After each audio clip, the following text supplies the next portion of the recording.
Yeah. When are you going to start the We're going to start now. session? We're going to start right now. سلام بهروز. Right now? آره میخوایم الان شروع میکنیم. چون من داشتم سیگار میکشیدم. آره نه راحت باش الان دیگه الان صدا یعنی چی راحت باش؟ راحت باش سیگارتو بکش. ما مزاحمت نشیم.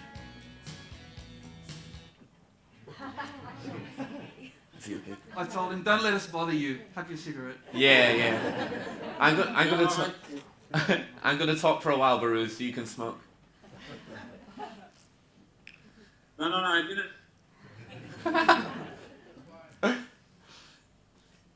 Okay, so hello and welcome to A Voice from Manus Island, an evening with Behrouz Boochani and Omid Tofighian.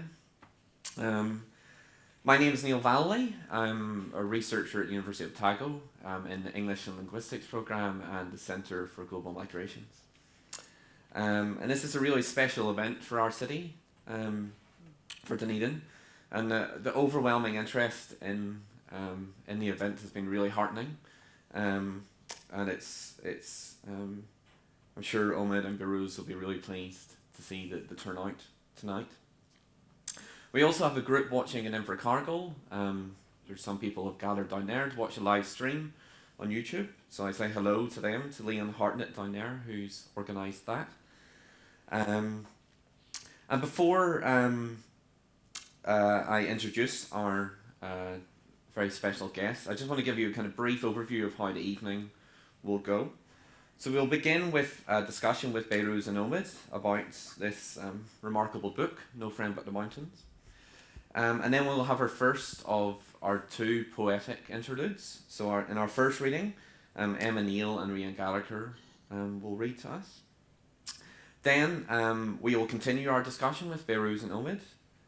Hopefully turn our attention more towards a kind of wider context, the kind of wider geopolitical context of the book and the Australian border regime. And then we'll have our second poetry interlude, which will be with Lindley Edmeades and Fiona Farrell. And then we'll finish the evening by inviting questions from the audience for Behrouz and Omid. As many of you have seen, that the University Bookshop have set up a stall selling the book, and the book of some of our our poets as well. And there will also be catering provided afterwards from Abdal Monbin Kayasa, who's a local caterer. And before I go in to fully introduce Behrouz and Omid, I've got some thank yous to pass out for people who helped me organise this event. Particularly to Nikki Page from UNESCO City of Literature. I brought the idea to her first of all, and she, if she hadn't been interested, the event would not have got off the ground, and she's been integral throughout the whole process. I'm sincerely grateful for her help. To Dr. Hunter Hatfield and the rest of the English and Linguistics program at the University of Otago. Hunter helped gain a University of Otago continuing education grant that paid for Omid to get down here, which is fantastic. And the rest of the programme gave their enthusiastic support for the event. So I'm deeply, deeply grateful for that. To Paul Naidu, who's head of the English Language Partners in Dunedin. English Language Partners are a really important group in our community. They provide English lessons to recent migrants and refugees. And they've wholeheartedly supported this event from the start and contributed funding towards it. And again, I'm deeply, deeply grateful to Paul for his help. And to Kay, finally to Kay Mercer at the library. I think all of us know that anyone who's had an event here at the library knows that it wouldn't happen if Kay wasn't involved. And she had to answer all of my inane questions, and she did that with patience and expertise, and I'm deeply, deeply grateful for that.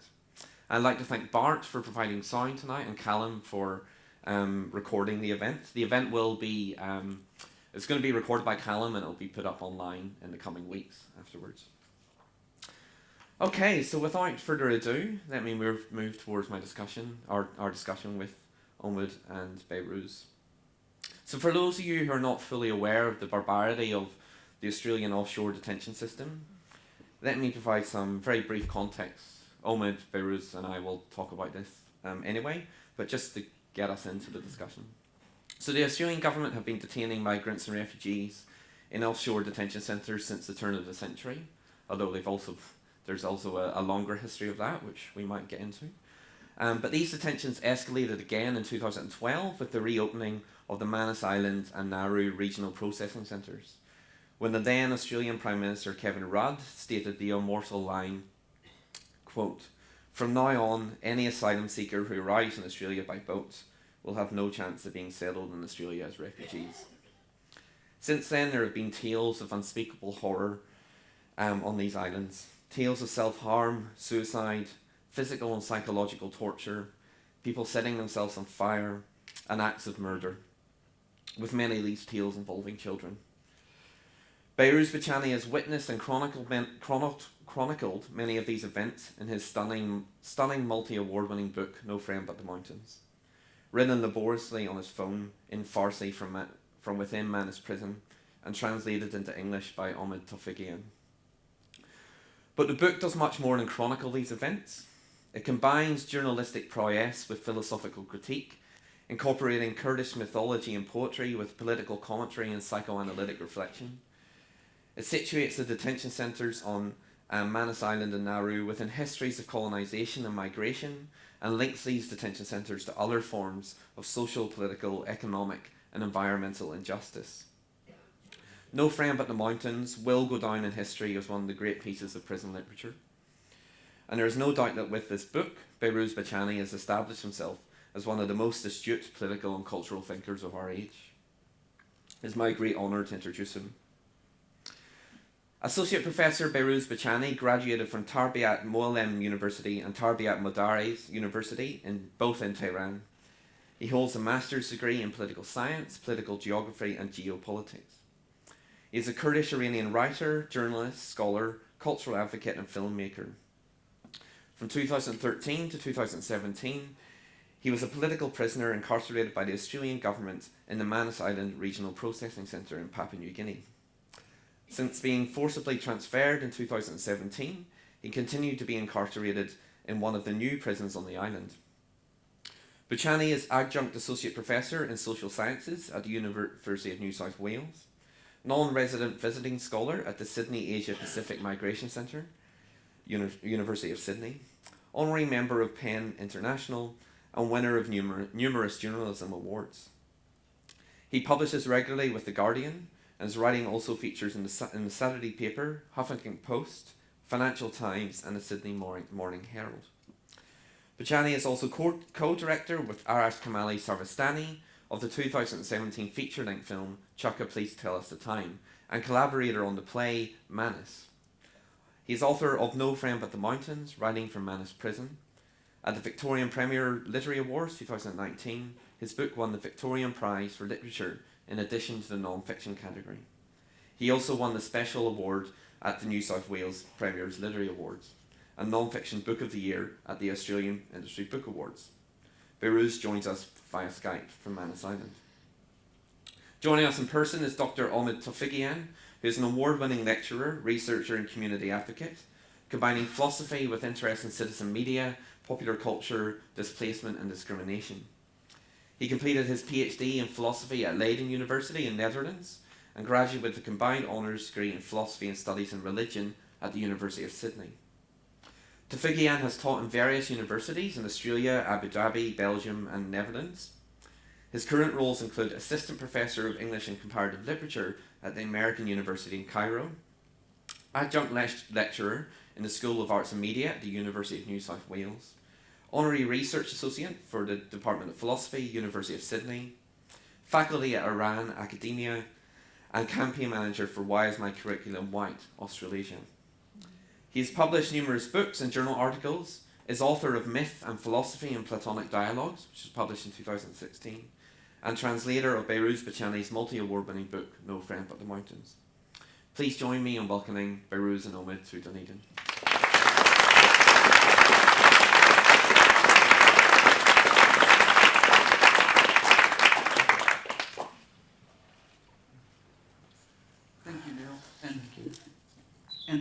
everyone who's been involved in organising this. Yeah, thank you for joining us here. It's really a special event for our city. I'm sure I speak for everyone here to say that we're really honoured to have you both here. And I just wanted to start really briefly with the kind of, if we could have just a kind of overview of how the book came about. Perhaps either you or Behrouz would want to answer that to start with. Perhaps you could give us a context and then Behrouz can build on that.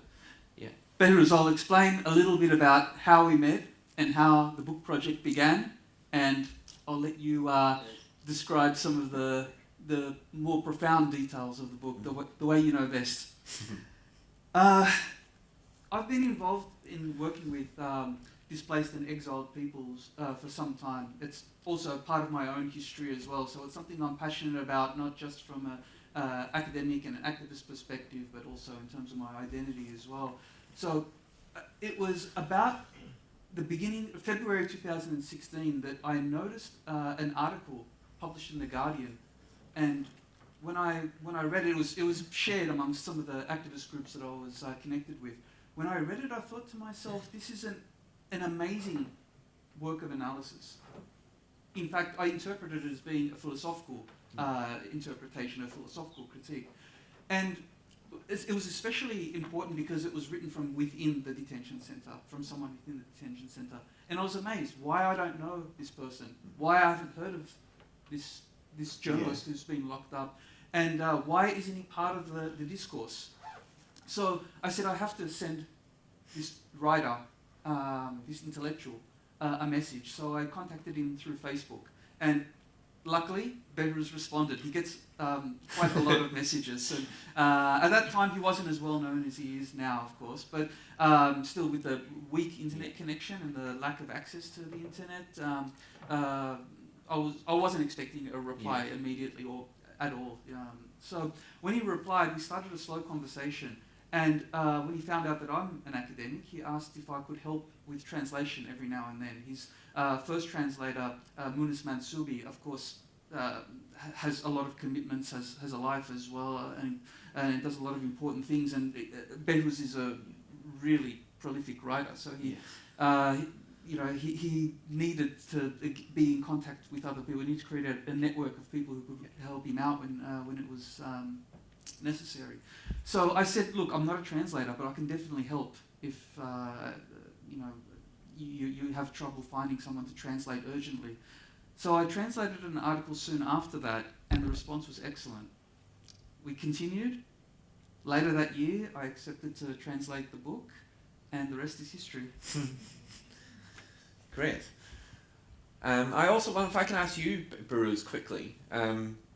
You've said in the past that so you have a history. You were a journalist in Iran before you had to leave, and you've said in the past that the language of journalism has never been strong enough or critical enough to describe the suffering on Manus Island and Nauru. Can you explain why? Can you perhaps tell us why you wrote this kind of book rather than simply a journalistic text? Yeah, thank you very much for having me. I think, you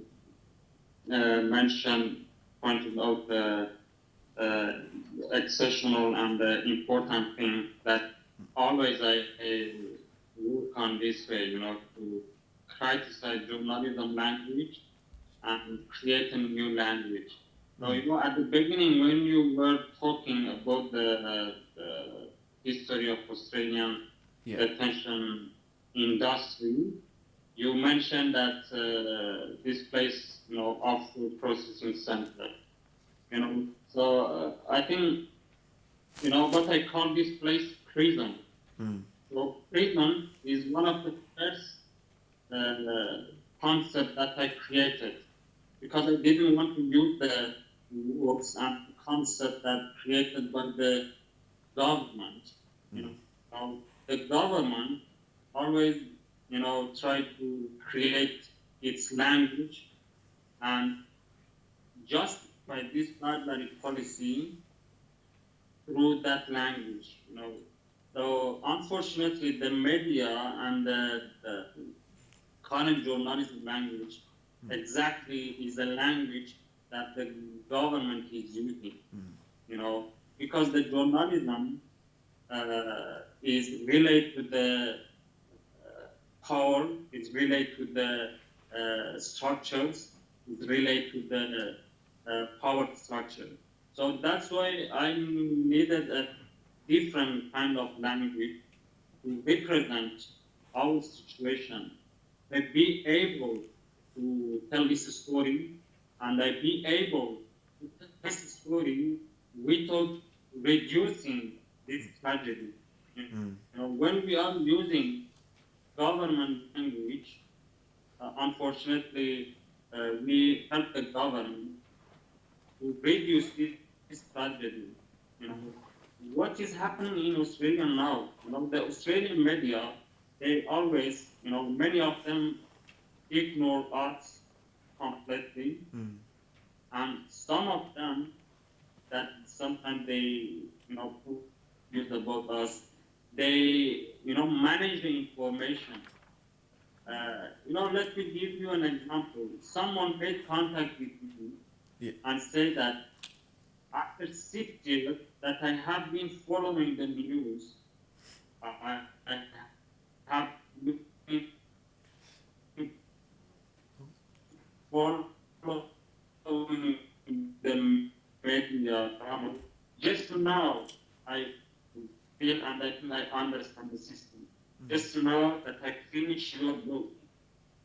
So that means, I think, that you cannot understand this system by following the news, because they always reduce this, they are working in a superficial way. So that's why, it was important that I rely on a different language, like created a different language, and I rely on arts and artistic language. That one of this language, is literature. So literature, I say that in my acceptance speech when I received that award, that I believe that the literature and literary language has this power to challenge the system. So that's why even on my opinion articles for the media, my language is different with other countries. I never call this place offshore processing center. I never call this place, this policy, offshore policy or something like this. I use my language. I use exile. I use thematic torture. I use prison. I use curriculum system. I use, different kind of words I use. Even I don't say I arrived in Manus, because I didn't arrive in Manus. They exiled me from Manus. So that's why I should be careful with the language that you are using. So, of course, the journalism language is not capable that we tell this story. And if we tell this story in this current journalism language, in fact, we are reducing this tragedy to some news, and also we are helping to commodification of pain and objectification of pain and suffering in Manus and Cairo. Unfortunately, after 6 years, when I look at this policy, this exile policy, I can see that it became like a market for many, and for a market for many people who are working on That's great. And those who are against us.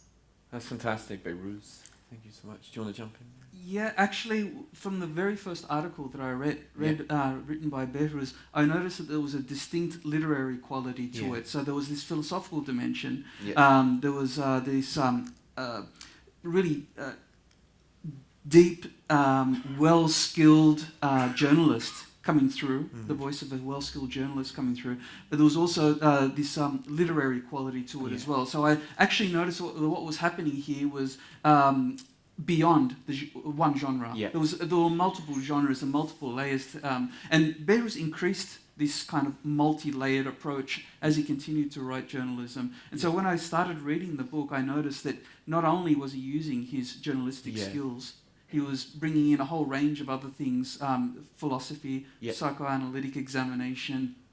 On top of that, he was mixing folklore and epic and mythology, particularly from Kurdish culture and Kurdish resistance, but also from Persian literature, classical literature, and on top of that, Manusian culture and thought. Yeah. So there was a whole range of different things going on, and one of the things that I think is important, and one of the things that I really tried to stress, is that he had to write literature because he wants to evoke the feeling of systematic torture.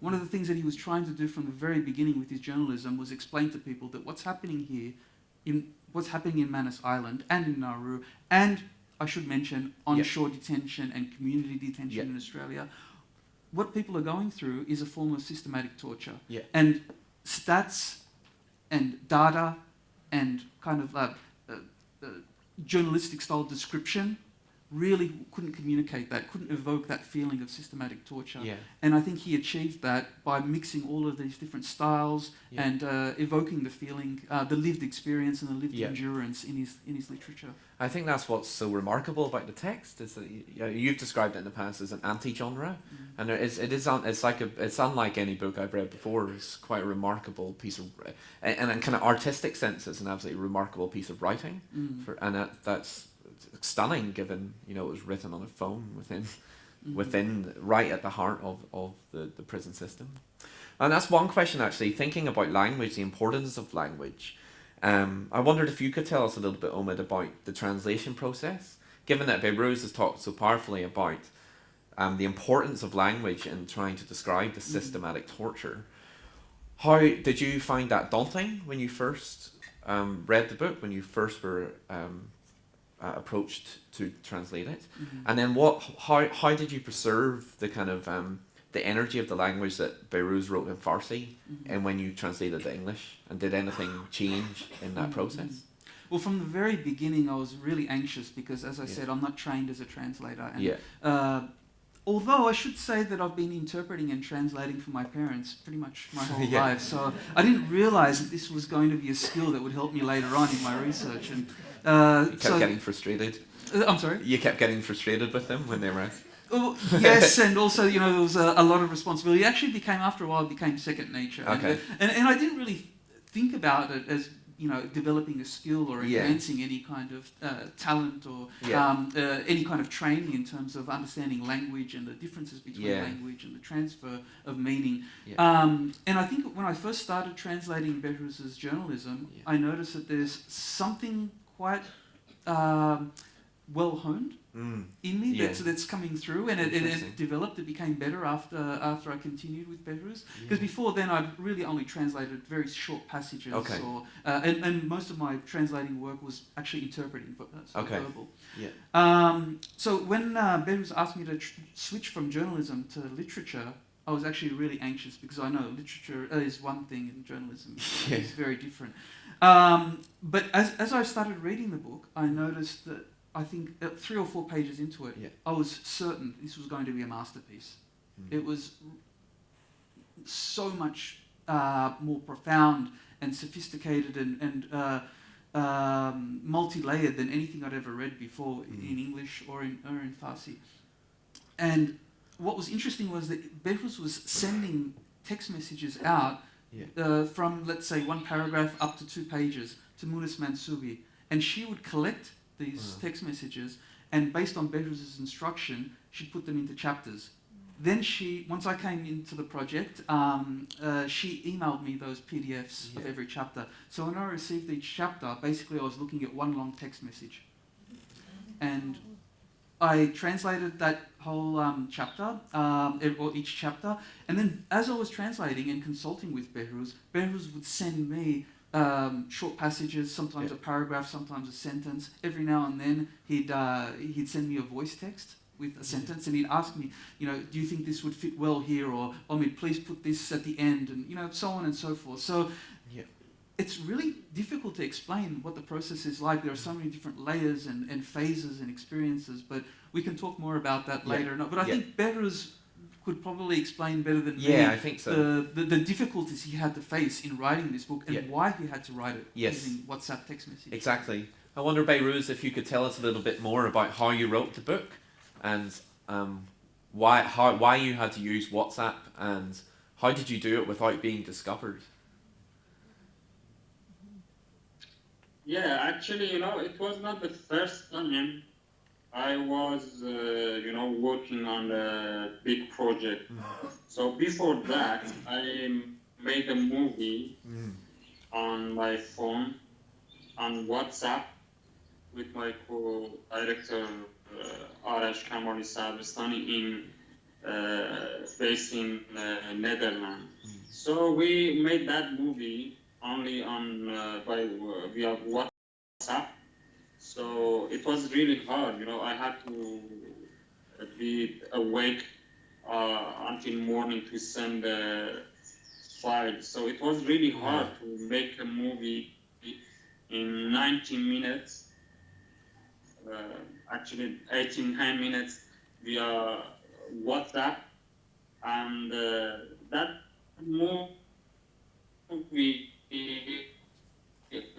reached to film festival such as Sydney Film Festival and some festival in Gothenburg, in Scotland, and reached to the competition category in London Film Festival. So it was a big achievement for me and for everyone. So I think writing a book on WhatsApp is much easier on a phone. That's why, it was for Omid was the first experience, but for me was the second. And now, when the book published, and many mainstream media just focus on this, that how this person, this writer wrote a book on a WhatsApp, and they just focus on WhatsApp, and how I did write this. So on that time, I was started to think. So it was for other people, it is a very abnormal act. So for other people, it's very, it's hard for them to accept that. It's hard for them to imagine that. But for me, is my phone became like my office. So still, right now, that I join you just via my phone. So I attend the conferences and festivals by only a phone. And I think, for people who, are watching me from out of this island, they, they think that it's impossible, but actually it's possible. And I have published, I have written all of my articles, more than, I think hundreds of articles and interviews only via my phone. And that's why, I think, if you give me a computer now, it's hard for me to write. No, this phone. So I think, so it's not a strange thing for me. I should mention that Behrouz, he's an associate professor at UNSW, recently appointed. He also writes academic articles. I'm very privileged to have co-authored a couple of them with him. He has an article coming out in October on the making of Choka, Please Tell Us the Time, the film. There's a special section in a volume of a journal called Alphaville that will be dedicated to Choka, Please Tell Us the Time. Behrouz wrote an article, a reflective article about the making of that and his interpretation of it. And the article was also written on WhatsApp and sent to me to translate. So there's multiple layers of of translation and authorship and Yeah. reflection going on here. And I should point out actually to everyone that there's going to be a screening of Chukka Please Tell Us the Time tomorrow evening in Burns 2 Lecture Theatre at University of Otago at 5 o'clock. There's some posters up on the wall outside. So it's open to the public, so anyone is welcome to come.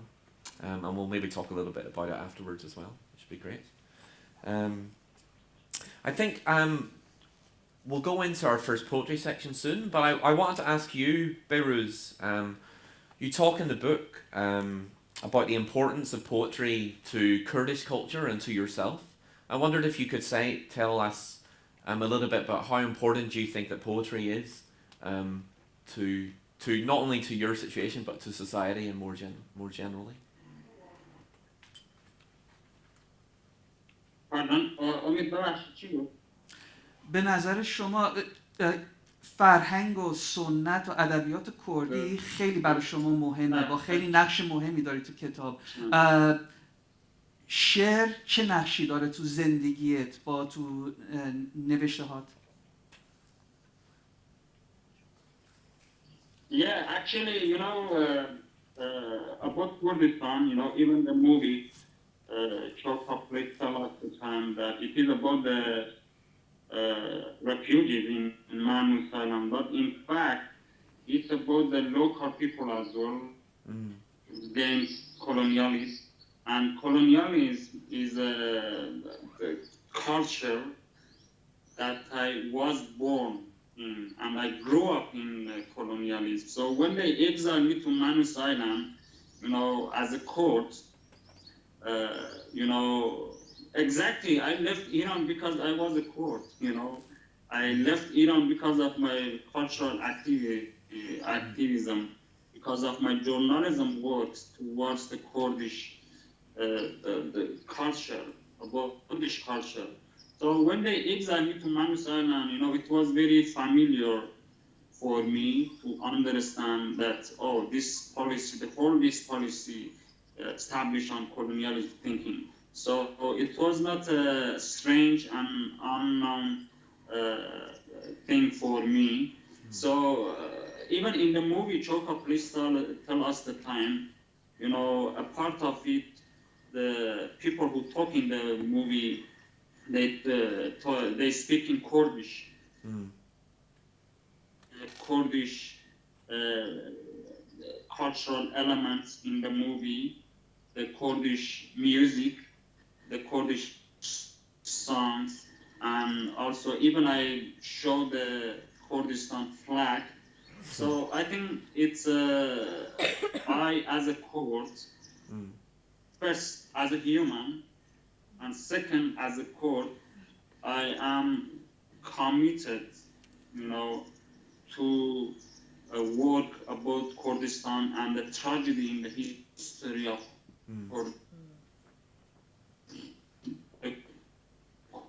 Kurdish people are the biggest nation in the world.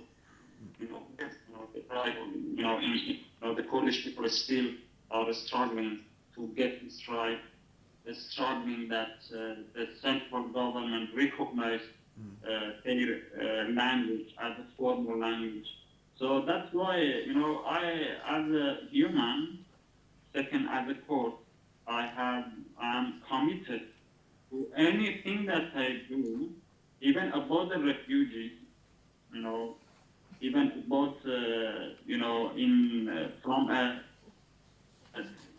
big layer of my work should be about Kurdistan, because I have committed to tell the story. So that's why, even in the movie, Chokha Please Tell Us Time, and in the book, actually I am introducing the Kurdish culture, and I am telling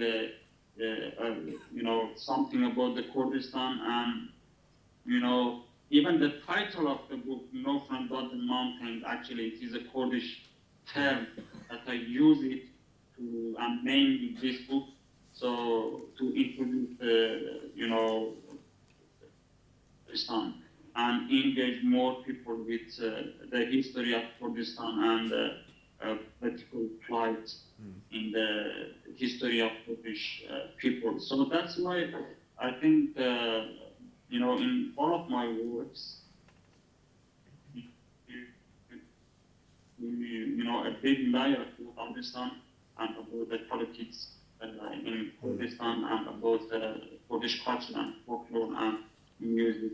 So that's why I think, and about the poetry, poetry, in Iran, Iranian culture, in Kurdish culture, poetry is like, is the main element of the culture.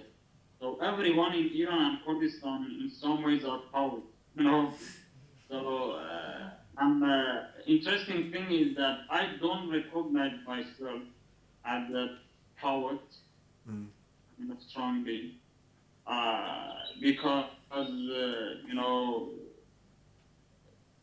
because we grew up in poetry and we understand, it is a part of our culture. So there are biggest poets in Iran and in Kurdistan. So that's why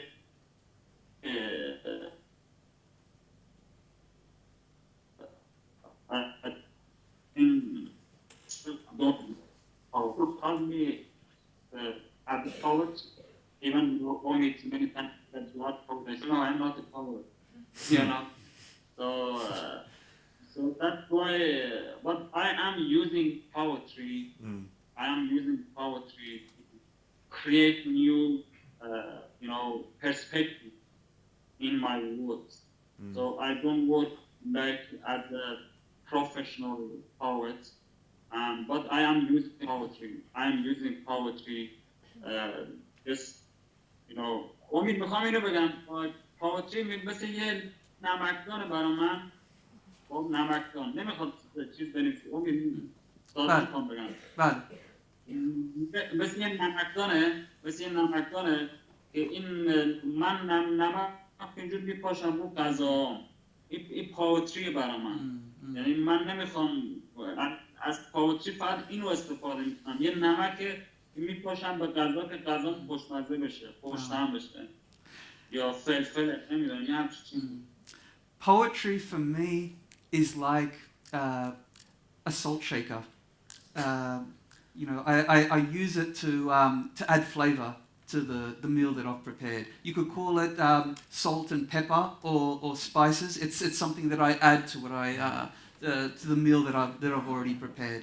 And actually, maybe later when there's time, I can actually talk about how the poetic form in the book actually took shape. Because that's something, the way Behrouz's poetic style and his poetic vision was transferred into the English text is actually an interesting story. Maybe we'll talk about that after we've heard our first two poets. That's a really good idea. So I'm going to introduce our first two poets. As many of us know here, Dunedin is a rich literary history, which has cemented its status as a UNESCO City of Literature. And it's great to hear Behrouz's kind of how important poetry is to kind of Kurdish and Iranian culture. And I think many of us in here would agree that the health of any good society can be tested by the health of its poets. Unfortunately tonight we have four of Dunedin's finest poets reading for us. So in this first section of poetry we're going to have Emma Neal and Rhian Gallagher. And Emma Neal has had a number of novels and poetry collections published. She's the current editor of Landfall, New Zealand's longest running journal of arts and letters. Her most recent poetry collection, To the Occupant, was published by University of Otago Press in May 2019. And Rhian Gallagher, who will come up after Emma, her first poetry collection, Saltwater Creek, was shortlisted for the Forward Prize for first collection. Her second poetry collection, Shift, won the 2012 New Zealand Post Book Award for Poetry. Rhian was the Robert Burns Fellow in 2018. Give us a hand for Emma, please.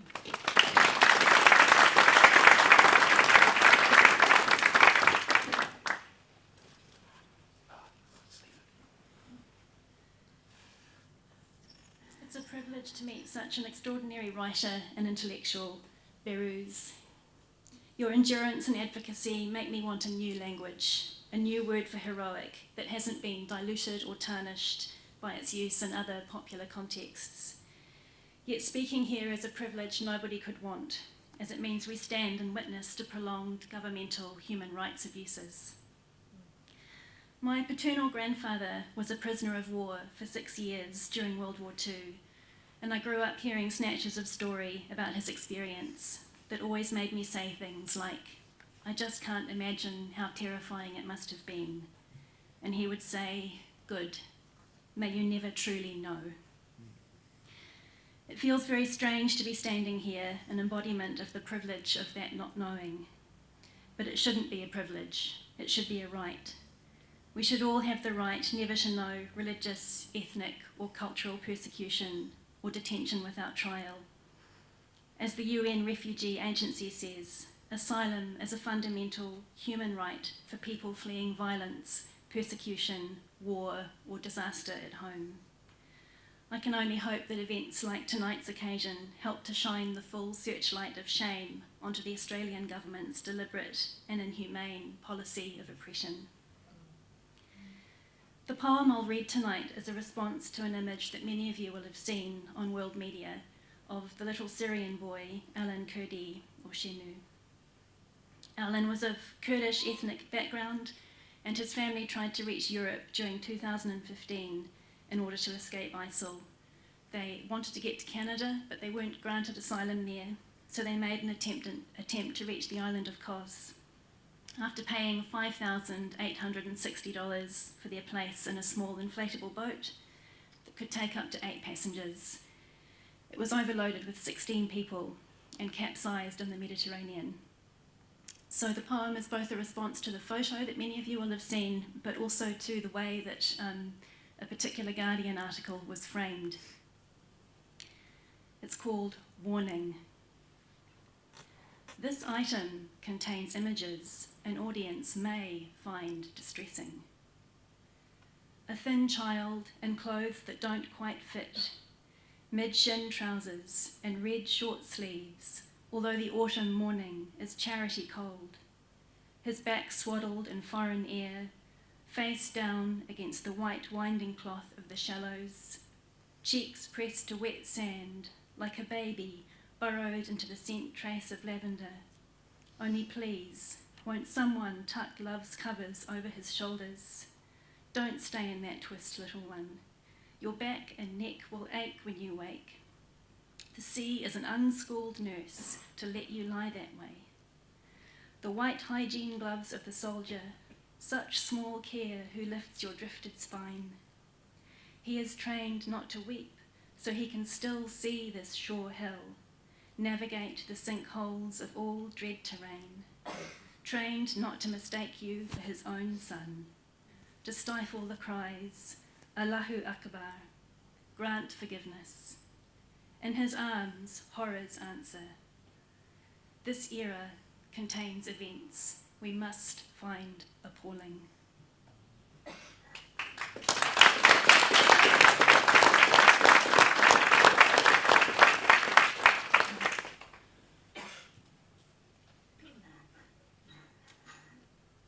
It's a real privilege to be part of an event with you, Behrouz and Omid. I just found the book was an extraordinary experience to read. I don't think I've never had thrown into relief so much what it means to have citizenship, the privilege of citizenship. The piece I'm going to read is called The Gate, and it's attempting to enact some of the energies around the building of the Seacliff Mental Asylum. It's written in prose and is part parable, part fable. Asylums were set up in the first instances not as hospitals. They were custodial in nature and much more about incarceration. In the 1870s and 80s, the demand for labourers and women in New Zealand was in competition with the ideal of keeping the colony clean. We let people in, the gold rush, the assisted immigration scheme. But this moment when large numbers of people were arriving was also the moment when this mega asylum was being built. It replaced the inner city asylum and put people in a place where we could no longer see them or hear from them. And this, together with the very loose definition of what it meant to be a lunatic, was, among other things, a mechanism of social control. I just want to quote from the contemporary psychoanalyst Darian Leader. The old racist, quote, the old racist distinction between them and us. Atrocities of past and present are so often predicated on exclusion from the category human. The gate. A long time ago, there was a gate in the heart of the city. It was an ancient gate. The people behind the gate were called many things. One thing they had in common was their experience of the gate. So I'm going to call them the gate people.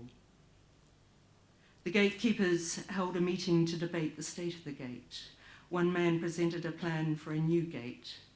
The gatekeepers were very worried. Up to this time, they had sent gate people back to where they came from. But now the floodgates had opened. People were arriving from all over the world. Everything had got mixed up. There were gate people wandering around the streets amid the ordinary citizens. The gatekeepers came to this land intent on turning it into their promised land. Many ordinary citizens shared this dream. Now the hoped-for promised land was beginning to look like the nightmare of their old land. The ancient gate tainted the heart of the city. The walls were not high enough. Citizens did not want to see gate people. Land was losing value. Businesses were losing money. A great deal hung on the new gate. Let us not hesitate, said the gatekeepers. And so the great removal began. The gate people were escorted down through the streets and taken away, for the new gate had been built at a sacred distance from the city. Over time, many people passed through the gate and became gate people, and many of these were never seen or heard from again.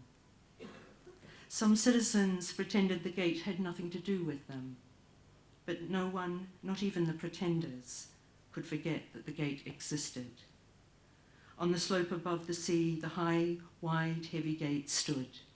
This is a story about the gate, but the land on which the gate stood had its own story. The spirits of the land lifted. Cracks appeared in the gate. It began to move. This gate must be made to sit still, even if we have to chain it down, said a gatekeeper. But the spirits of the land continued to lift. Rain came, particles shifted, and the gate in the end was fated to a slow, buckling, twisted decline. And so today, we hardly think of the gate at all. Many years have passed since the high, wide, heavy gate stood on the slope above the sea.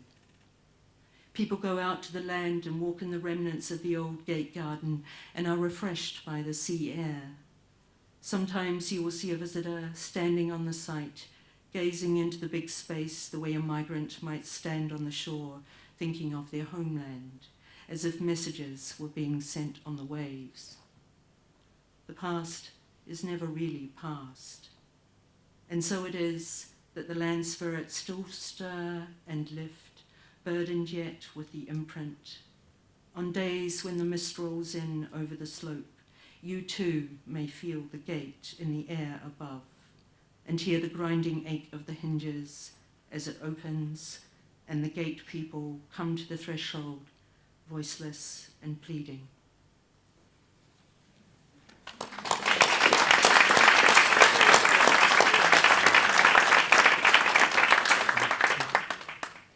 Thank you, Emma and Rianne. That was stunning.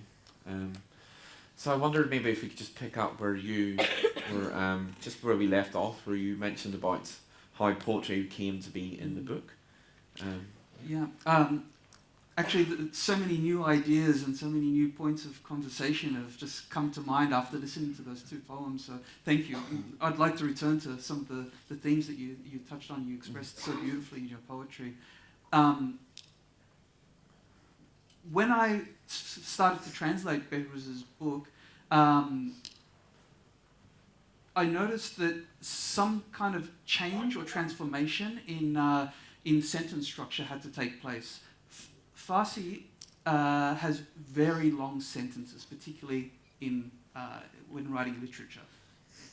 It's what they call an Indo-European language, so it's very similar to German and some in the Romance languages. So there's the subject at the beginning, the main verb is at the end, and there are a lot of consecutive clauses in between.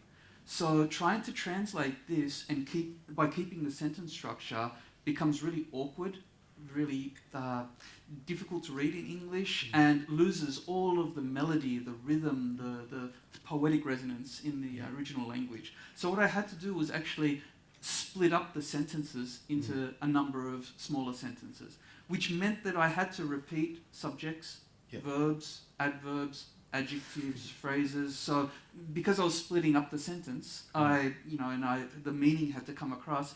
One long sentence became a series of short sentences with a lot of repetition. When you read the book, you'll notice that there's quite a bit of repetition and interesting use of synonyms and different framings of certain phrases. Now, after maybe the second review of the chapters, the earlier chapters, I noticed that certain passages, because of this splitting up, because of this repetition, actually sounded like poetry. So at a certain point we decided, in consultation with Behrouz, we decided to actually create poems out of those broken up, fragmented sentences. So Farsi prose was actually translated into English verse in many parts of the book. And this kind of flow, or this fluidity between prose and poetry worked perfectly well, and actually captures so much of Behrouz's poetic or rhythmic vision, so much of the folklore, so much of the epic that he wants to convey, or the things he wants to evoke using this particular kind of poetic understanding or poetic view of the world, worked extremely well with this kind of interchange between prose and verse. Yeah, and I think that's what's quite remarkable, in the sense that the repetition then becomes actually a very prominent part of the book, because the repetition of the language kind of reflects the repetition of daily life in the prison. So it actually, in the translation process, we start to see it kind of works in terms of putting forward, as Behrouz has talked about, the kind of lived experience of the prison. Yeah, so I think that's fascinating. I wonder, Behrouz, if we could maybe turn slightly towards the kind of bigger picture, the bigger kind of geopolitical picture. I wondered if you wanted to talk a little bit more about the systematic torture and your idea that you built in collaboration with Omid of the hierarchical system. I wonder if you can maybe briefly explain to us what you mean by that. Yes, the main concept that I have used in this book is the hierarchical system. So hierarchical system is a concept that I used to describe the systematic torture and how this prison system is complicated, and how the people who are, running this prison system have control on people and establish this system and put people through a system to take people's identity and reduce them to only some numbers and take people freedom, individuality, humanity, and morality. So in this prison system, the system, I think obviously you can read in the book that the guards and the system, they, keep people in a long queue just to get a piece of cake. Keep people in a long queue just to get a razor. And that is, and also create hate between the prisoners. They establish this system that the prisoners, hate each other. after a while. And now in Manus we can see, there is a brotherhood culture in Manus right now, because people know have family, they know have, they have to rely on each other. But still, you can feel that people are so tired of each other, and in some ways they hate each other. So you can see, and I think it is a part of this prison culture. So the curricular system also is a concept that let us and allowed us to understand Manus prison system beyond this island, and we understand structures who are similar with this prison system, in the society in Australia or in Western society. And I talked with Omid. So there are many structures in society like Australia, and we reached to this place that the universities are very similar with the prison system in Manus. I think that is interesting. So because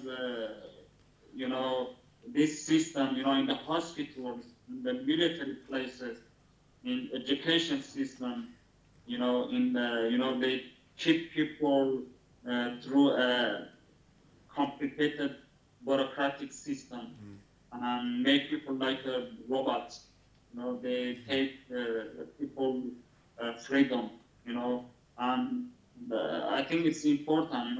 What I want to say in this book is that for understanding the Australian, we can say that there are many prisons in the Australian society, in the Western societies, same as the prison system in Manus Island, So I think for understanding those prison systems that establish and design to take people freedom and individuality, the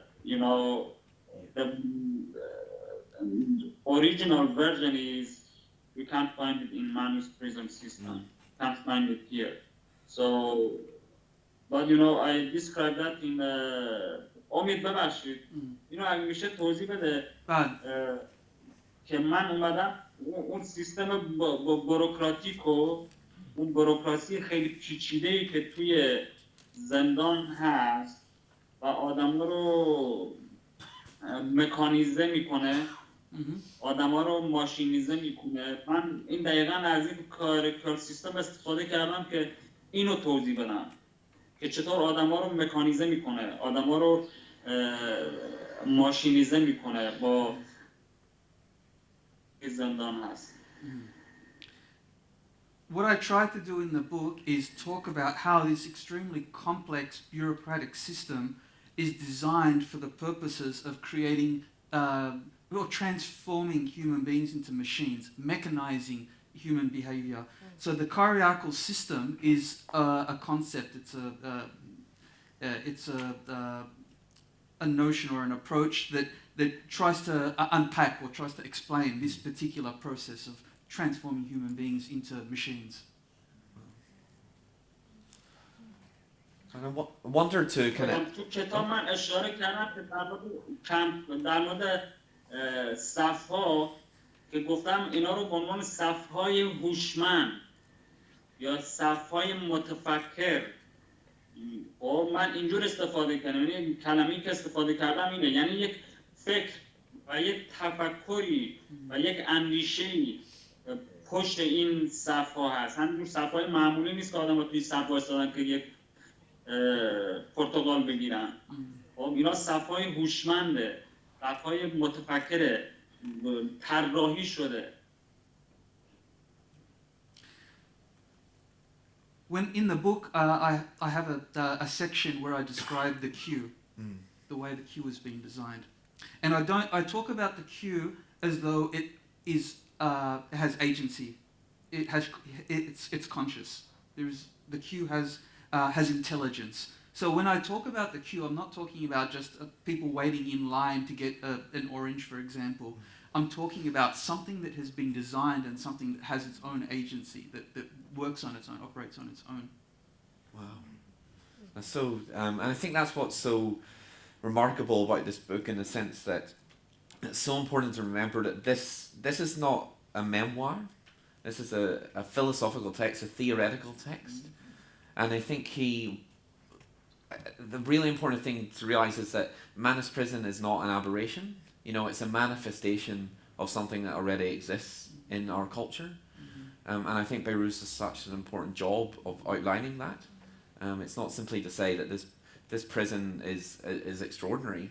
It's a manifestation of a certain kind of neo-colonial logic, and I think, and I wondered if we were going to perhaps push the discussion a little bit towards that. I wonder if I could get you to read maybe a section of the text, and this is from the translator's reflection. This is the opening to the translator's reflection, which is at the end of the book.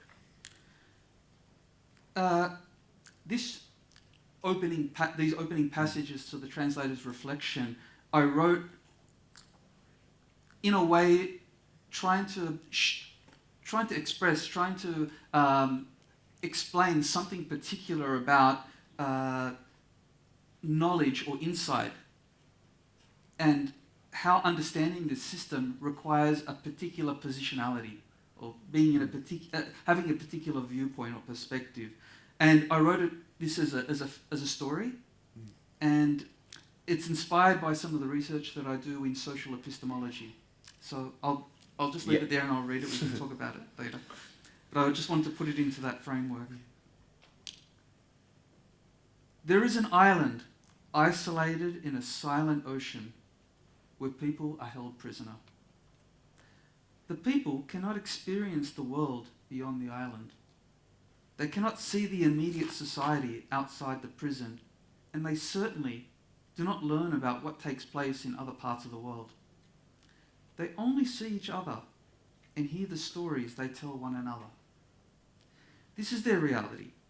They are frustrated by their isolation and incarceration, but they have also been taught to accept their predicament. News somehow enters the prison about another island where the mind is free to know and create.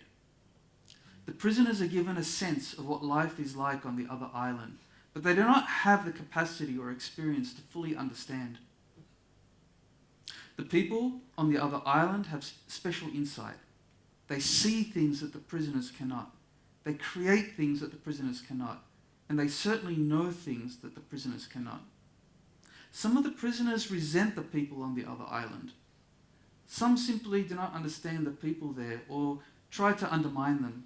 Some are indifferent to the other society. Some prisoners feel pity for them because they are confident that their own situation is changing for the better and they will eventually be provided greater freedoms. The two islands are polar opposites. One island kills vision, creativity, and knowledge. It imprisons thought. The other island fosters vision, creativity, and knowledge. It is a land where the mind is free. The first island is a settler colonial state called Australia, and the prisoners are the settlers. The second island contains Manus Prison, and knowledge resides there with the incarcerated refugees. I think that's such a powerful story, and I think that comes through in the book, about how the kind of creativity of the prisoners on the islands compared to the kind of mundane unthinkingness of the kind of, particularly of the Australian guards. And it's important to point out here that Behrouz in the book often refers to the Australian and New Zealand guards, and quite a few of the guards in the Manus Prison are New Zealanders, and so New Zealand, they are directly implicated in this kind of border regime. So I wonder if we could talk a little bit more. I know both you and Behrouz want to talk a little bit about ideas of kind of border technologies, and the kind of wider idea around that. Yeah. So do you want to say that, and then maybe Behrouz could jump in? Absolutely. I mean, I'll leave it to Behrouz to explain Yeah. a little bit more detail, but what's really important about that particular thought experiment and about the philosophy behind the book is that there's something that the prisoners on Manus Island and Nauru know about Australia that settlers in Australia don't know. And I say settlers specifically because the same kind of technology, the same sort of systems of oppression and domination that have been inflicted on Aboriginal and Torres Strait Islander peoples from the time of invasion have been transformed and delivered in different ways on the border in terms of Australian border politics. So Aboriginal and Torres Strait Islander people know very well what's happening to the people in Manus Island and Nauru. So what I'm basically saying is that the people who are locked up and are experiencing this kind of systematic torture from the Australian government, they can see things about Australia that Australian settlers can't. Yeah. So I'll let Behrouz continue Yeah. about that. Behrouz, I think we'd be really interested to know your interpretation of the special kind of understanding or the special kind of knowledge you have because you are there, you are in that system, and because you're confronted with the politics and the policies of the Australian government in Manus Prison. Yeah, first I would like to mention that, when I talk about fascism and fascistic culture, unfortunately, many people in Australia, actually, most of people think that I am only angry, and that's why I use this word. But fascism culture actually made Australia blind. They cannot see some reality. They cannot see some reality. So, there is a deep connection between what is happening on Manus Island and Nauru and with the Australian political culture. There is a deep connection. Even what's happened in Christchurch in New Zealand, definitely that was result of what the Australian government has done in Manus Island and Nauru. First, they created Manus Island and Nauru, these cradle systems. First, they started a big propaganda against the migrants, and they have used the migrants and migration and the refugees for their political counts for years, political aims for years and years. And first they produced violence and exported that violence to Manus Island and Nauru. And after 6 years, we could see that they produced violence in, their neighbor, New Zealand. So definitely there is a deep connection. But when I say that, unfortunately, many people in Australia, I was in Port Moresby. They transferred me to Port Moresby for the election. So I was there, and for the first time, I had access to the Australian TV. So I was there when the Christchurch accident happened, the terrorist attack. It was very strange and really made me angry. As I want to read the TV, many people, many political experts, many journalists, many people were talking every day, 24 hours, for 2 weeks or 3 weeks. They were talking about Christchurch terrorist attack, and they never mentioned Manus Island and Nauru. No, it is so stupid that people were talking, they were blaming the Australian government and the politicians like the Prime Minister and the Liberal politicians, and they say these people, they created hate among our community. They divided our community, and that ended up with this Christchurch terrorist attack. But they didn't mention Manus and Nauru at all. It is strange for me. still is strange that still people of Australia and the media and the universities, they think that Manus Island and Nauru are not a part of Australia. We are a part of Australia. We are a part of Australia, and we will be a part of Australia. Even they send us to other countries, you know. We will be, and we have educated Australia for years and years, you know. I have written about this already, you know. The main article that I wrote was a letter from Manus Island, you know, and I clearly mentioned that we have educated Australian public. We have, you know, the refugees, the people that were supposed, you know, they put us alongside the terrorists, alongside the criminals, alongside the rapists, people, you know, they accuse us with this kind of things. But in fact, we have educated, you know, we have educated Australia for years and years, because our resistance have been a peaceful resistance, you know, have been a peaceful, completely peaceful resistance, you know. But unfortunately, still they don't know. But I am sure, on future, you know. امید اینو میشه ترجمه کنی براشون؟ میخوام اینو بگم. من اگه یه استرالیایی بودم و یه نفر که تبعیدش کردن به یه جزیره تو یک زندان و 6 سال ما این آدم حساب نکردیم و یک کتاب مینوشت و بزرگترین جایزه ادبی کشور ما رو میبرد، تو همون پل سیدنی خودم رو آویزان میکردم به علامت اعتراض. تو پل بزرگی از کنار سیدنی، تو سیدنی این کارو میکردم. ولی این یه جوری عادی شده تو استرالیا، یعنی مانوس و نارو عادیه، یه اتفاق عادیه. They have normalized this barbaric policy. They have normalized this for the public. If I were an Australian citizen and I witnessed the government exiling someone to another place for 6 years and treated them in the way that we've been treated, and that person wrote a book, and that book won the most prestigious award in Australia, if I witnessed that, I would go to the Sydney Harbour Bridge and hang myself.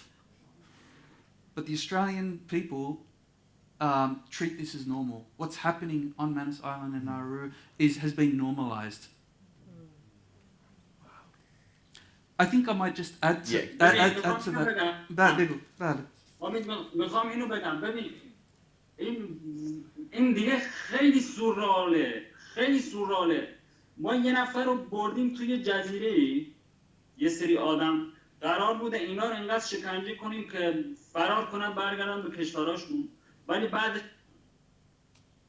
سال سینمای ما فیلمشون میاد روی پرده، تئاترشون میاد تو فستیوال ما، تئاتر درست کردن، فیلم سینمایی، کتابشون بزرگترین جایزه ادبی کشور ما رو میبره، تو موزه ها و گالری ها کارهای هنری دارن نمایش میدن، یعنی همون ویدیو اینستالیشنه.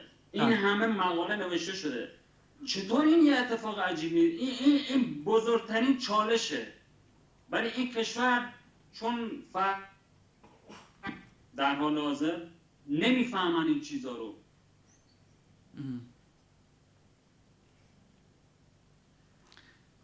This is one of the most surreal things you could imagine. The country has exiled a whole group of people to another island. It tortures them so badly in order to force them to go back to their own countries, the countries from which they fled. But after some time, in response to all of this torture, you notice that someone has made a film, and that film has gone to international film festivals.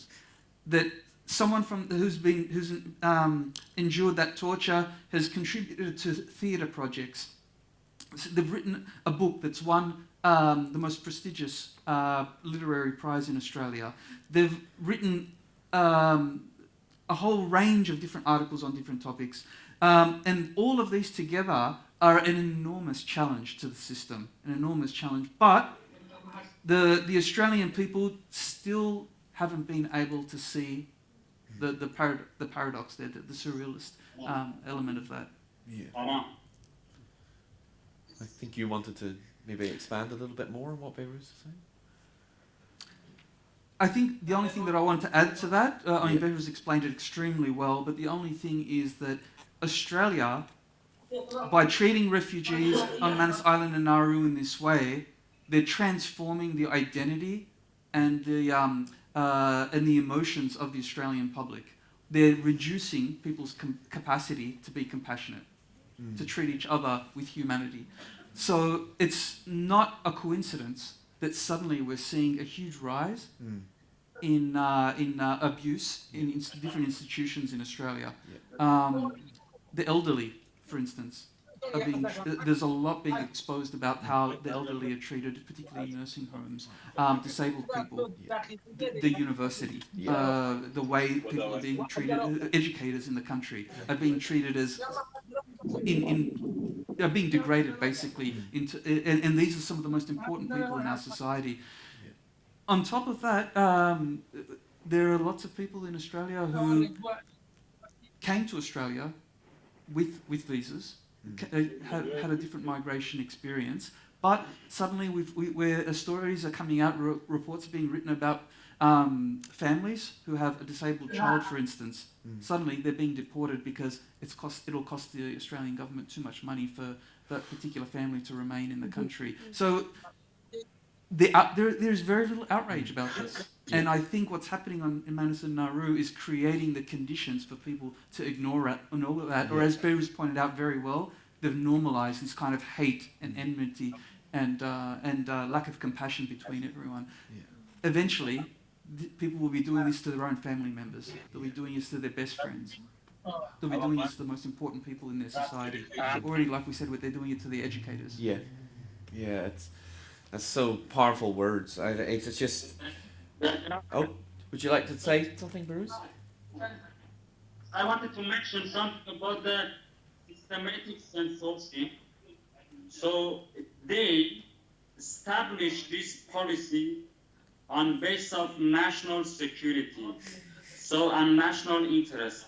So that's why they justify the public and the media that they should ignore us. The Australian newspaper, Sky News, Daily Telegraph, Financial Review,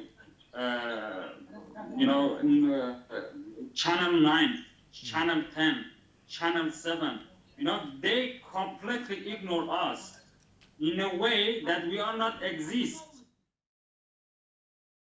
To walk outside, to look around, to squint at the brightness, to look for a place to piss, to smell the sour stench of the open drain, to try and piss quickly while not breathing through your nose, to notice the tropical flowers growing along the edge of the drain, to wonder how something so beautiful could survive here,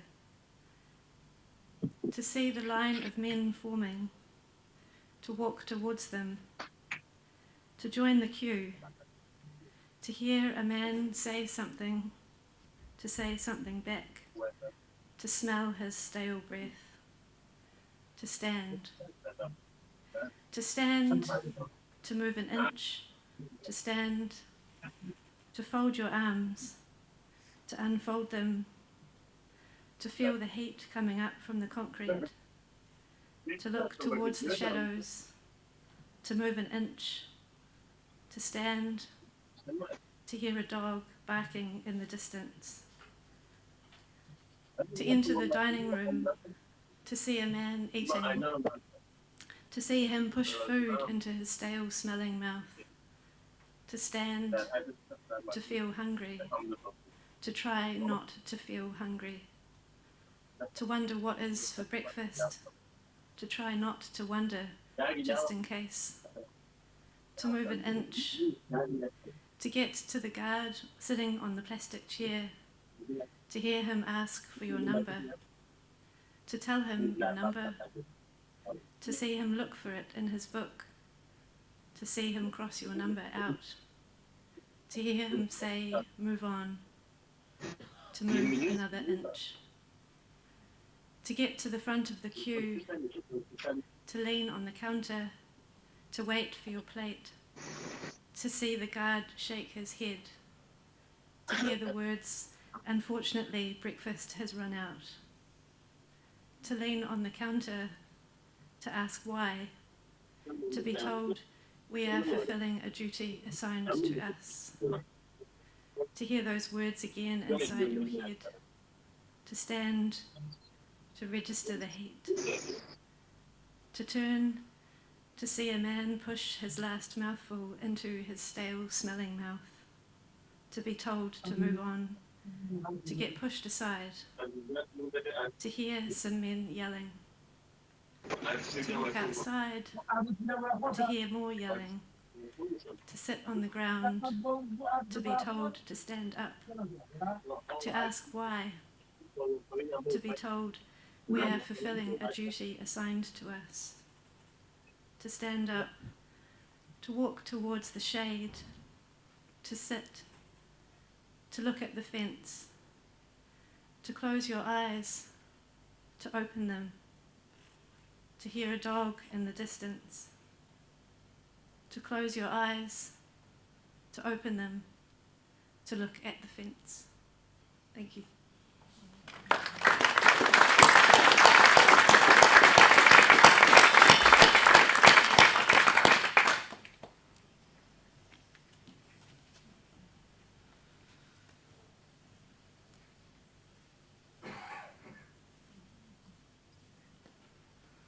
It's overwhelming to be here. I'm going to read a poem that I wrote rather a long time ago, also in response to an article that I read in The Guardian in 1999. It's interesting how much we depend on that particular newspaper as our media degenerates into triviality. At the time that I read this article, I was also reading about, it was an article about the birth defects that were consequent on the first Iraq invasion of 1991, and it was a report about the effect of depleted uranium. I was also reading about the translation of Hittite at this stage. It was something that just preoccupied me at the time. And one of the clues to the translation of Hittite was that there was a series of little cuneiform marks which were given the sound wa-a-ta. And the man who was trying to decode this vanished language, a man called Hrozny, an Hungarian, a brilliant man, made the sudden leap to thinking that perhaps this word was the same as the English word water. And for some reason, he was proved right. It was, in fact, one of the clues. And when he understood this word, and when it was actually understood to mean water, the whole language began to decode, and we were able to read this language that had disappeared. And what struck me when I was reading this article, was how appalling it was that children in the same part of the world that this culture that I'm part of took shape were being deprived of the capacity for language. I'm going to start by reading a little extract from this article in The Guardian, and then I'll read the poem, which is number 5 in a series called Words, War and Water. It was written in 1999 by a woman called Maggie O'Kane, a journalist with The Guardian. For the past 3 months, Dr. Zinad has been monitoring the birth defects in their delivery room, where 20 to 30 babies are born daily. August, we had 3 babies born with no head. 4 had abnormally large heads.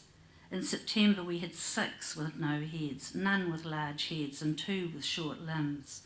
In October, 1 with no head, 4 with big heads, and 4 with deformed limbs or other types of deformation.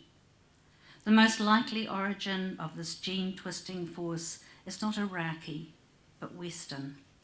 During the 100-hour ground war of February 1991, coalition planes fired at least 1 million rounds of ammunition coated in radioactive material known as depleted uranium, the heaviest metal in the world, so tough that bullets coated in DU can slice through tanks like a knife through butter. And accompanying this article, there was a photograph of a beautiful young woman sitting in one of the waiting rooms and on her knee in that archetypal Mediterranean pose. The mother with her son was a little boy with a huge distended head. His name was Omid Amiri, and this poem is called Omid Amiri's Skull Won't Stop Growing.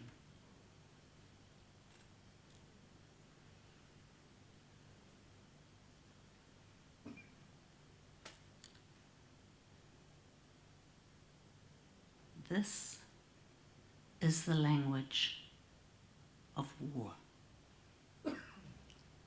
Can you hear it?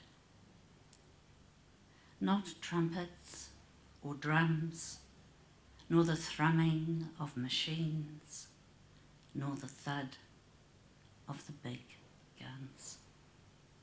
Not the soldier crooning to his sweetie as he polishes his boots.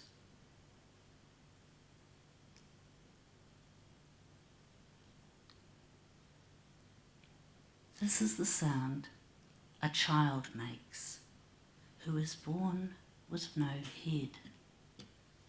This is the sound a woman makes who labours to bear a child without mouth, without ears, without fingers, a child whose head swells like a pumpkin.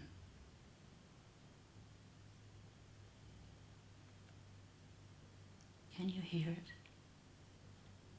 This is the sound of bone cells in frenzy. This is the sound of an eyeball rolling like bruised fruit in the socket. This is the sound the child hears who has no ears. This is the sound of war. This is the blaring of trumpets and the clapping of satisfied shareholders. This is the whistling of the scientist in his laboratory. This is the babble of many tongues as they are simultaneously translated in the glass towers in the stone city. This is the burping of fat men and the scratching of their pens, signatory to all conventions. Can you hear it? The soft rush of water as the babies slip onto the table, crying though they have no mouths, listening though they have no ears, their tendril fingers twisted in threads of meaning. Thank you.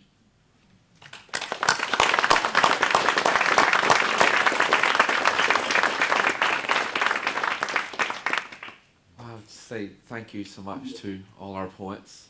I know we've kept you quite long tonight, so I might just ask Omid and Behrouz if they have anything to say, either in response to the poetry, and then I might invite a couple of quick questions. But I know I don't want to keep you too long. This is Sunday night. But Just very, very briefly, well, first of all, thank you so much to all the poets, and as I said, so many ideas, thoughts, critiques have come to mind as a result of listening. But I think one of the main things is that when thinking about the reason why people move, and people have been moving since the very beginning, this is nothing new. The reason why someone decides to leave a society where they have family, they're familiar with the culture, they have a connection with the land, they know the stories, they know the societies. The reason why someone would want to give up all of that is in, I'd say in all cases, it's a result of something forced, something imposed. And I think especially the last poem shows that Western societies, imperialist governments are complicit in the reasons why people are forced to move from one place to another, to leave everything behind. And going back to the very first poem, the reason why people are living in situations where they have to struggle, they have to fight, and different sorts of situations occur or different kinds of groups arise. It happens as a result of something prior to that. It happens. The roots of that are in the geopolitical situation, and once we start to understand the way this kind of neo-colonial situation or this neo-colonial world is working, then we start to understand why we have mental institutions, places where we imprison or exclude or exile people to. When we're thinking about Manus Island, we're also thinking about our own societies. This is the sort of thing that actually translates, transforms, represents itself in our own environment, in our own culture. So I think I'll allow Behrouz to explain further, but what we're seeing here is something a lot more complex and interconnected. What's happened? The reasons why people move are also we need to start reflecting on ourselves and why, or what reasons are there for people to move, and our own complicity in that situation as well. Thank you, Omid. I just wonder, I might leave the closing statement to Behrouz. Has anyone got a really burning question that they would really like to ask? We've got, okay, there's a few. I know you, front row, maybe? So I'll ask you. Yeah. Hi. First, I will say a few words in Kurdish. Slav Behrouz, hoş halim, benim, yuvadarım tebgilim. I want to say, so everyone understand, what you're describing is reminding me of Ba'ath regime in Kurdistan.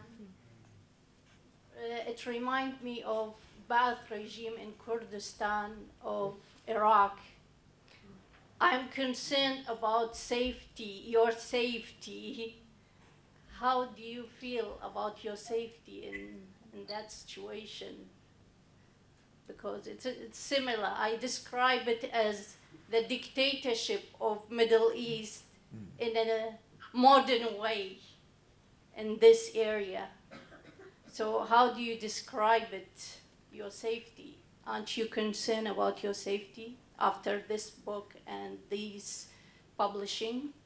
Thank you. And thank you for everyone arranging this event. Appreciate it. بهروز سوال شنیدی؟ من حقیقتش درست نمیتونم سوال این بود.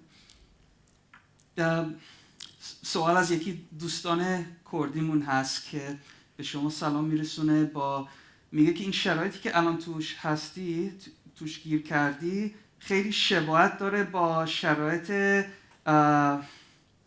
شرایط عراق زمان رژیم باس، رژیم صدام. با اون موقع همه نگران امنیت بودن، نگران وضعیتشون بودن، شرایطشون خیلی خطرناک بود. شما الان بعد از این کتاب منتشر شد، با فیلمت و همه فعالیت‌هایی که انجام دادی، نگران امنیت نیستی؟ خشونتی که ممکنه انجام بدن. دوستمون کرده یا بله. yeah. Yeah, thank you very much. You know, unfortunately, I couldn't hear well, so I couldn't hear the poetry too. So we will collect them and send them to you. I think it is interesting that everywhere that I go, you know, in America or in European countries, everywhere that we have an event, everywhere there are some Kurdish people there. And I think that is interesting.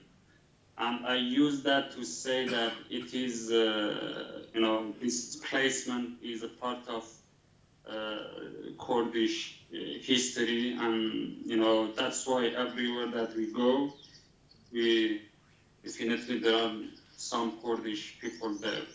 So about the safety, you know, I think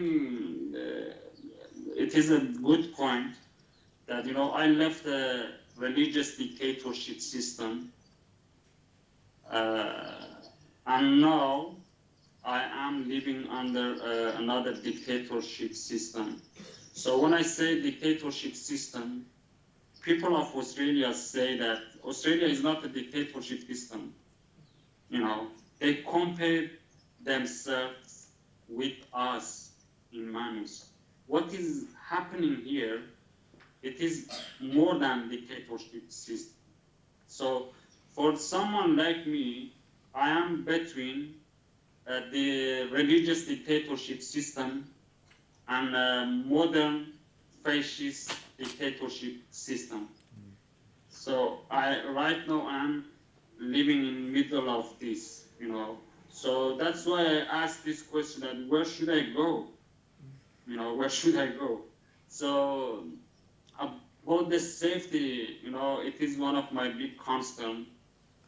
Safety is not mean that someone decide to kill you, you know. Safety is that when you get a small infection and you die, you know, safety is that. In Manus Island, safety is that you become sick and there is no medical facilities here to protect you. You cannot get proper medical treatment in Manus. So safety is that. So far, many people in Manus Island and now, you know, 12 people died because of this system, and most of them were because of medical neglect. So safety is that. So is safety when you don't feel safe, you don't feel safe with everything, you know. So safety is that you should, you know, protect yourself and keep yourself strong. You know, there are many people here who are still alive, but their mind, you know, they damaged mentally and physically. So, but for someone like me, you know, for a long time, I didn't feel safe in these circumstances. That's why for 2 years, I was working under him because I didn't feel safe with the authorities. So after more than 2 years, I started to publish my works under my real name. When I became sure that I have a network, I made a network around myself. Many people and media are aware of a writer who is, you know, living in Manus Island. So that's why, you know, but now I think it is hard for the Australian government to do, and because they should pay the cost, you know. So that's why now I feel more safer than before, because now I think it will be hard for them to do something, but always it is one of my big concerns in this island. Thank you. So I think we have room for one more question. I know quite a few hands went up. There's one here. Sorry we don't have more time, but we're keeping us.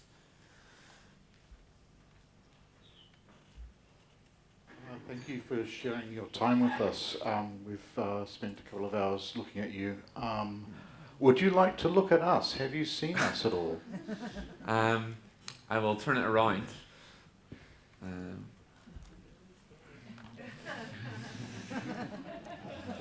I didn't invest I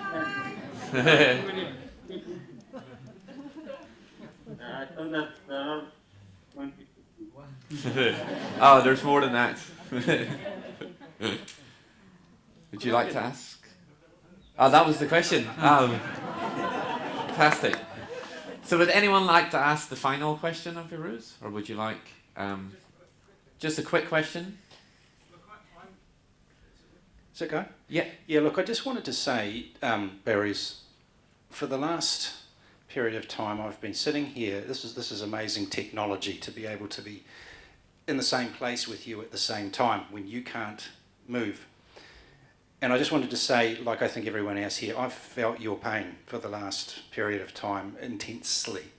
And I just wanted you to know that I'm with you and feel what you've felt just for a very short period of time. And I can't imagine being detained for such a long period of time. And there's one comment I wanted to make. You used the word that detention centre is not an appropriate word, and I don't think prison is either. I actually think concentration camp is probably more applicable, because you're being held for no particular crime other than where you came from and what you fled. And I just wanted to share with you my shame, and thank you for being so open. Thank you.